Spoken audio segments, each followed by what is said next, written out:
అది రేవంత్ రెడ్డి ప్రభుత్వం ఎన్నో కార్యక్రమాలు చేపట్టింది. ముఖ్యంగా బలహీన వర్గాల కోసం 42% రిజర్వేషన్లు అసెంబ్లీలో బిల్ పాస్ చేయడం, అదేవిధంగా ఎస్సీ వర్గీకరణ, 60,000 పైచిలకు ఉద్యోగాలు, సన్నబియ్యం, 200 యూనిట్ల ఉచిత విద్యుత్, ఉచిత బస్సు ప్రయాణం మహిళలకు, ఎన్నో కార్యక్రమాలు, సిలిండర్లు కావచ్చు, ఇచ్చిన హామీలను నిలబెట్టుకోవడం, ముఖ్యంగా సామాజిక తెలంగాణ వైపు, సామాజిక తెలంగాణ నిర్మాణం కోసం ఈ రేవంత్ రెడ్డి ప్రభుత్వం కృషి చేస్తుంది.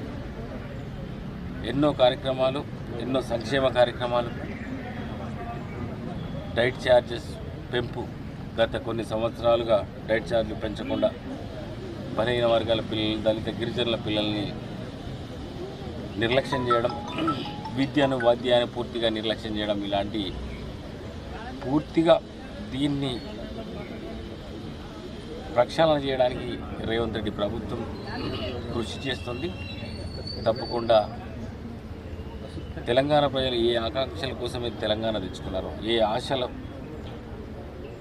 ఏ ఆశలు ఉండేనో ఆ ఆశలు నెరవేర్చడానికి, ఆకాంక్షలను పూర్తి చేయడానికి ఈ కాంగ్రెస్ ప్రభుత్వం చిత్తశుద్ధితో కృషి చేస్తుంది.